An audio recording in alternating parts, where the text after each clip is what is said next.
Hey, welcome to another episode of GeekOutdoors.com. On my continuing series on creating your own distro, today I'm going to be talking about Ubuntu Mini. Now, if you are not familiar with what Ubuntu Mini is, it's basically a bare bones version of Ubuntu that you can actually customize with certain software and packages that suit your needs. Now, if you do go to Ubuntu's main website, you can always download pre-configured versions of Ubuntu. So if you go out here, downloads and Ubuntu flavors, the Ubuntu team has already created some pretty awesome versions of Ubuntu that already has the majority of software that you need, such as Ubuntu Studio, Mate, Kubuntu, Lubuntu, really great packages here. However, if you wanted more control over what packages and software are actually in your distro, then I recommend downloading Ubuntu Mini. So how you would get Ubuntu Mini is you'd go here to More, Help, and then you go to Community Help Wiki, and then there is Installation, and then finally down here, as you scroll down, you will find Minimal Installations. You'll go here, and then you could just download it. Now, I know that's a long way to do it. You could also do a Google search, and you'll find the link right here, okay? But I'm just showing you how to get there from the Ubuntu site. So I recommend just downloading the latest version, 64-bit. And when you do download it, it'll be mini.iso, and it's a really small file. It's only 64 megs.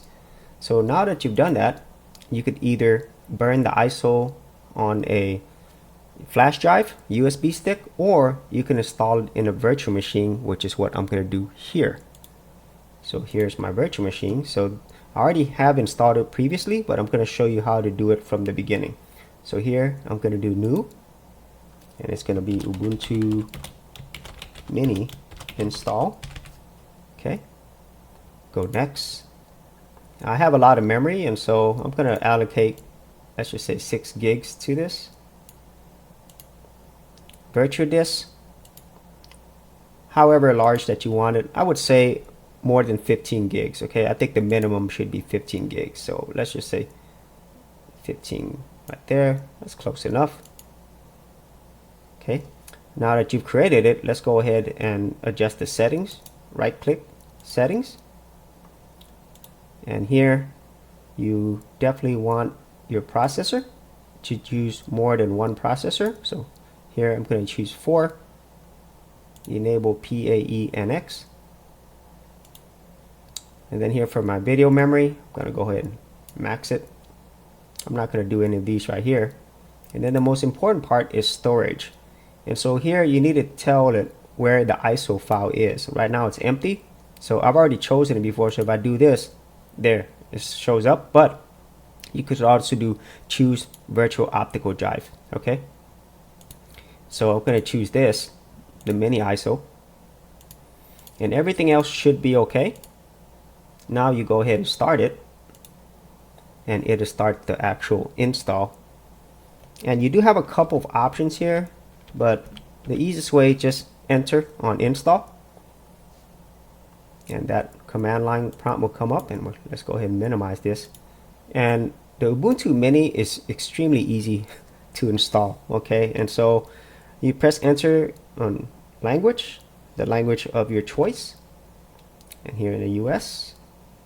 And so configure keyboard, you can do automatic, which I think is a little more confusing to do. Just do no, and then choose the type of keyboard you have, English US, English US. And now it's going to detect your network. So if you already have your computer hooked up straight to the internet through a network cable, this should be very easy. If not, you could set up your wireless networking later if you'd like. Okay, that's done. So here you would put in the host name of your computer. I'm going to leave it as it is, but you can adjust that as you need it. You could press tab to go to the continue, and you could also press tab to go back. Okay, so that allows you to choose different things on the menu. Press enter. Choose a mirror for your archives, your Ubuntu archives. So this is where you're going to get the repositories and stuff. Okay, so yes.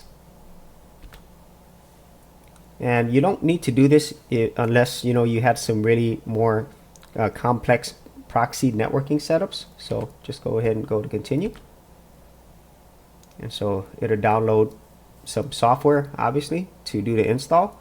So just think of it this way.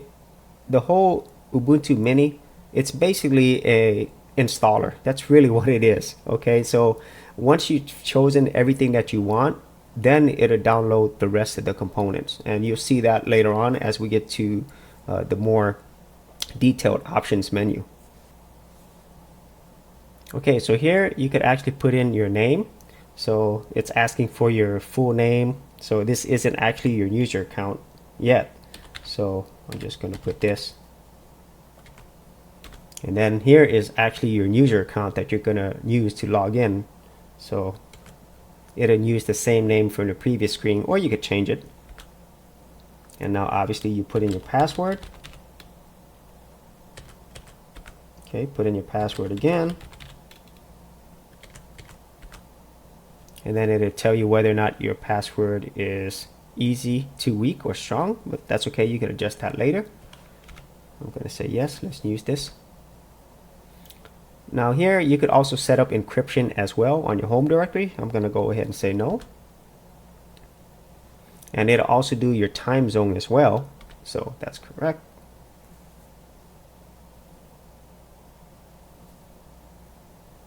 So here's where it asks about partitioning. In this case, since it is in a virtual machine, I'm going to use the entire disk. And obviously, if you had a more complex setup, you could adjust those as well and do it manually. And so this is the VirtualBox hard disk that I'm going to use. And it's going to go ahead and format it. And so choose yes. Okay, once all the base system packages and software is installed, you'll come to this right here where it asks you if you want automatic updates or if you want to do it manually. And so here I just do no automatic updates.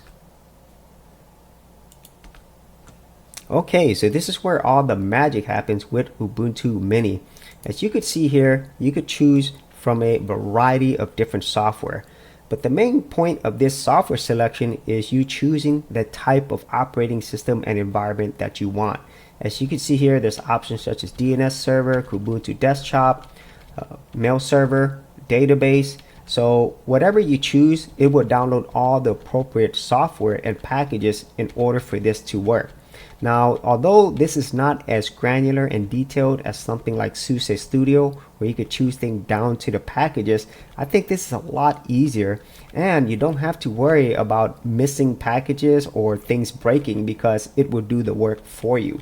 So in this case, I actually just want to create a distro that is meant for multimedia, okay? And I am going to choose the Ubuntu KDE desktop right here. And it's not going to be server, so I'm going to go down here further, and here this is where all the multimedia stuff is. I do want all the audio recording editing suite.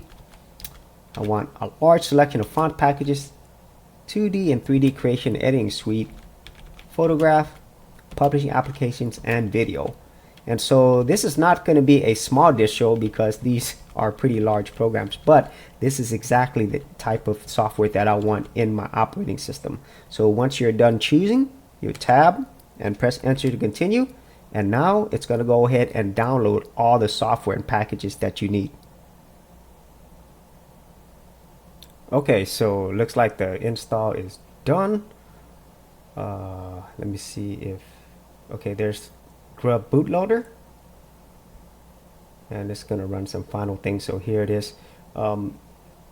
This should be okay. Let's go ahead and install that. Okay, and this should be the last part of it before we can actually reboot it. Okay, great. Let's go ahead and say yes for the time.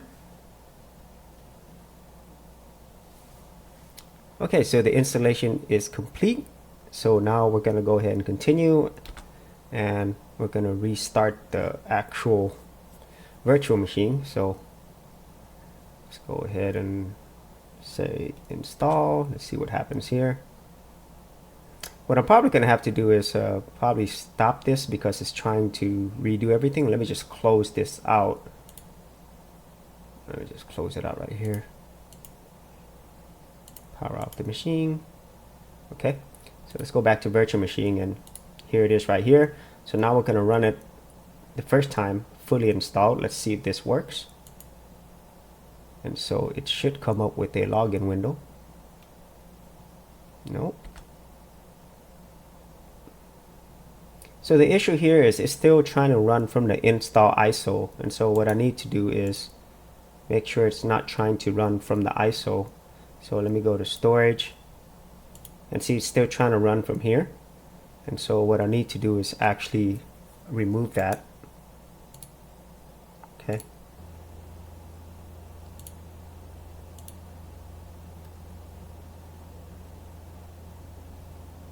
Okay, as you can see there, it now has the actual Ubuntu window, which is what I wanted, because I wanted KDE as my desktop environment. So let me put on my password. So typically whenever you install from an ISO, it should recognize once it's installed, but in this case it didn't. So that's why I had to do it that way. Let me see if this is full screen.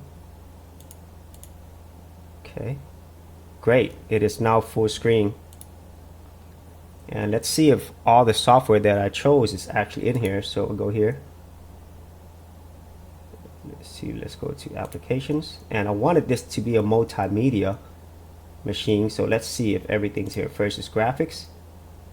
Wow, it's got all the graphic tools that I would want right there. That's a lot of stuff, and I did want the font packages as well, so you can see here all the software is there. Wow, that's a lot of different software. Okay, so let's go ahead and go back. Let's go ahead and look at internet. Okay, normal stuff with some additional things, obviously, that has KDE applications. And here's multimedia. Wow. Ardor, ALSA. There's a K3B Basero for disk burning, drum machine, DVD, CD creator. There's a lot. There's a jack control, virtual keyboard. Wow, there's a lot of stuff here. MIDI, guitar effects. There's Audacity in there. And right there we got both Kdenlive and OpenShot. Okay, let me see if there's anything else. Now LibreOffice, I don't think it's in here because it wasn't one of the things that I chose. Okay, let me see if there's anything else here. Settings, system, okay, and utilities. So this is pretty much exactly what I wanted. Okay, I only wanted this particular distro to be a multimedia machine, and this is definitely a multimedia machine right here. You know, and at the same time I also wanted the KDE interface, and with Plasma, of course. And let me see, this is probably an older version of OpenShot that they have on here. Yeah, it is an older version, unfortunately. So this is an old version, so might have to upgrade that one for sure. But everything else on here, you know, this is exactly what I wanted in terms of how I wanted my distro pre-built. Okay, now obviously, as I just mentioned, some of these versions, the software might not be the most recent version. Okay, but the simple fact is, whenever I installed this Ubuntu Mini ISO, it gave me what I wanted. You know, it created a distro with only the main types of packages and software that I wanted. And the thing is, it's not as granular as, say, something like with OpenSUSE Studio or actually building it from the ground up, because I couldn't choose every single package that I wanted. However, the whole system that is in place, it chose the majority of things that most people would want when they want a distro that's built for, at least in this case, multimedia. So overall, I am very impressed by Ubuntu Mini. It was very easy to do. And about the only drawback that I could see here are two things. The first thing is that it is not as granular. Okay, so you don't quite have the full control on how to build your, you know, your distro in this case, even compared to something as easy. And I think this is easier than SUSE Studio.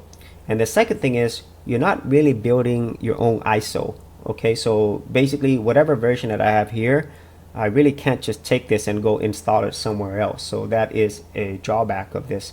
But overall, this is another excellent way where you can build your own distro. And for the most part, I think it works. And it's really easy to use. As you probably saw by this, there was not really anything technical at all. It's just basically you downloading the ISO, choosing what you want, and installing, and there you go. And it's got so much of the appropriate software for you to use right here. I'm really amazed by it. And so whatever other versions that you chose, whether you wanted to run it as a server, as a database, I'm positive it would also have the right software installed here. So overall, the Ubuntu Mini ISO, really digging it. It does allow you to customize a lot of things. And the most important thing I think here is that it is easy and it works. Okay, and so that is pretty impressive in its own right. And so overall, I really do recommend this for people who do want to have a customized distro of their own without having to be a technical wizard. And so if you had any thoughts on Ubuntu Mini or any other ways in which you can create your own distro or a customized version of a distro, be sure to leave that in the comments area below. And as always, if you did enjoy these videos, you got value out of them, be sure to subscribe. And if you wanted to support my channel further, you could do that at patreon.com/Geek Outdoors. Thanks for checking out this episode. And as always, if you like these videos, be sure to click on the subscribe button. And for full written content, audio content, and additional geek stuff, head over to geekoutdoors.com. And I'll see you outdoors on the very next episode.